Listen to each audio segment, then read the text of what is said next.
राधे राधे दोस्तों। आज हम आपके लिए वैशाख स्नान की एक बहुत सुंदर कहानी लेकर आए हैं। तो सुनिए, कहानी इस प्रकार है।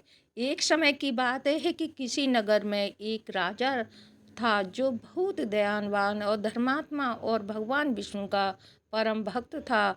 वह हर वर्ष गंगा जी में वैशाख स्नान किया करता था। एक समय की बात है, वैशाख मास आया जब राजा ने निश्चय किया कि मैं इस नगर का राजा हूँ। मुझे पूर्ण अधिकार है कि मैं सबसे पहले गंगा जी में स्नान करूँ। उसने सारे नगर में ढिढोरा पिटवा दिया कि गंगा जी में सबसे पहले वह स्नान करेगा और बाद में सब। यदि कोई पुरुष उससे पहले स्नान करेगा तो उसे अपना आधा राज्य दे देगा, और यदि कोई महिला उससे पहले स्नान करेगी तो वह शादी कर लेगा। ऐसा कहकर राजा ने गंगा जी के घाट पर पहरा कर्रा लगवा दिया और सारी रात गंगा जी पर पहरा देती थी। स्नान करता, परंतु उसे घाट गीला मिलता था और पानी हिलता हुआ दिखाई देता था। राजा ने घाट पर पहरा कर दिया, परंतु रोज का यही नियम था, क्योंकि घाट के किनारे पेड़ पर एक बंदरिया रहती थी जो रोज सुबह सवेरे उससे जल्दी स्नान करती थी। उसने कर्मों उसके कर्मों से बंदरिया का जन्म अपना पिछला जन्म दिया था। वह भगवान विष्णु की भक्त थी, इसलिए वैशाख स्नान करती थी। देखते ही देखते वैशाख माह समाप्त होने को आया। एक दिन की सिपाही ने बंदरिया को स्नान करके निकलते हुए देख लिया और पकड़ लिया। राजा के आने पर उसे बताया कि यह आपसे पहले यहाँ स्नान करती थी। बताया कि वह देख राजा को आश्चर्य हुआ। तब बंदरिया इंसान की भाषा में उसे सारी बात बताती है। राजा बंदरिया से शादी कर लेता है। बंदरिया को यह पता था कि उसके वैशाख स्नान के फल स्वरूप वह रानी बनी है। राजा ने बंदरिया के साथ अपना पति धर्म निभाया। राजा की बहुत सी रानियां थीं जो बंदरिया का मजाक बनाती थी। देव योग से बंदरिया को गर्भ ठहर गया। धीरे धीरे 9 महीने में समय बीता और बच्चा होने का समय नज़दीक आ गया। एक समय बंदरिया ने राजा से पूछा, जब बच्चा होने को होगा तो मैं आपको कैसे बताऊंगी। राजा ने बंदरिया के कमरे में एक घंटी लगवा दी और बोला, जब तेरे दर्द हो तो तू यह घंटी बजा देना, मैं आ जाऊंगा। जब बाकी रानियां ने घंटी देखी तो पूछने लगीं, यह घंटी क्यों लगाई है। तो बंदरिया ने सारी बात उन्हें बता दी। रानी हंसने लगीं और बोली, जरा बजा कर तो दिखा, राजा जी आते हैं या नहीं। बंदरिया ने घंटी बजाई। जैसे ही राजा दौड़ा चला आया और पूछने लगा, क्या हुआ, दर्द हो रहा है। बंदरिया बोली, मैं तो देख रही थी कि आप आते हैं या नहीं। यह सुनकर राजा को बहुत गुस्सा आया और उसने गुस्से में घंटी को उतरवा दिया।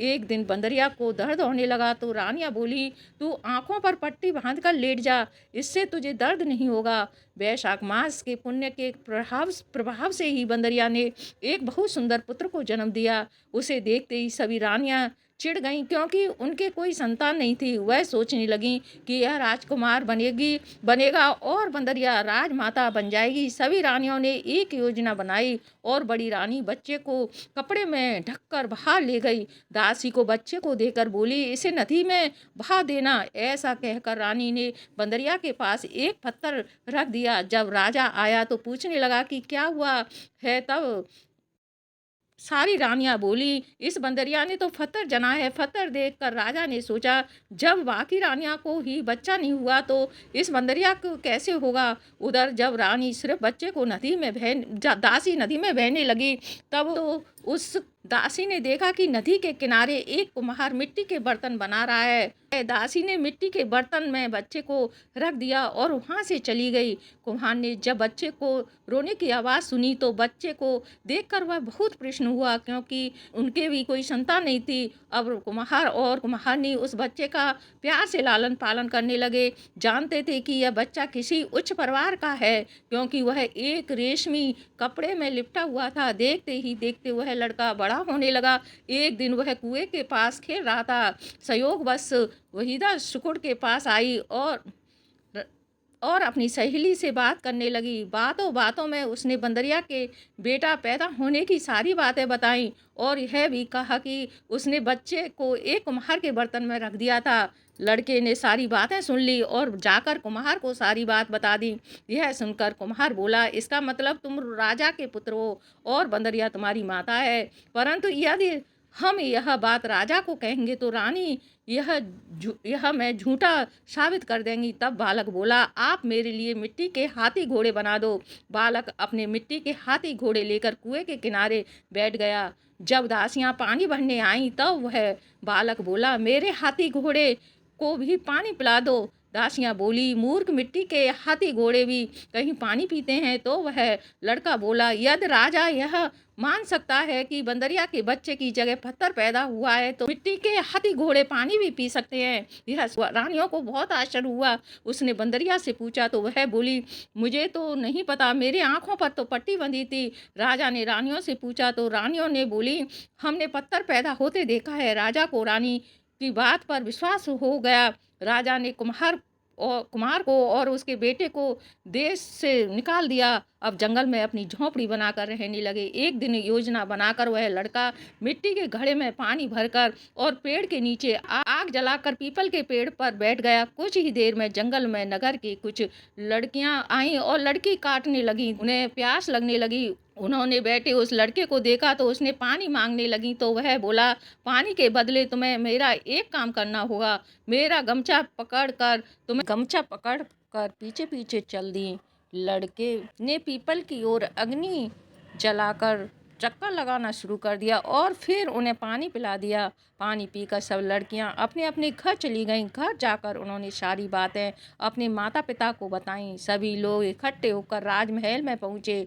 वहां राजपुरोहित जी को सारी बात बताई गई तो पूछने लगे कि पीपल के साथ क्या वह अग्नि भी थी? तो लड़कियां बोली, हाँ, वह अग्नि भी थी। राजपुरोहित जी बोले कि इन सब लड़कियों का विवाह उस लड़के के साथ हो गया है। अब राजा सभी के साथ उस लड़के से मिलने जंगल में आ पहुंचे और बोला, तुमने इन सभी से विवाह किया है?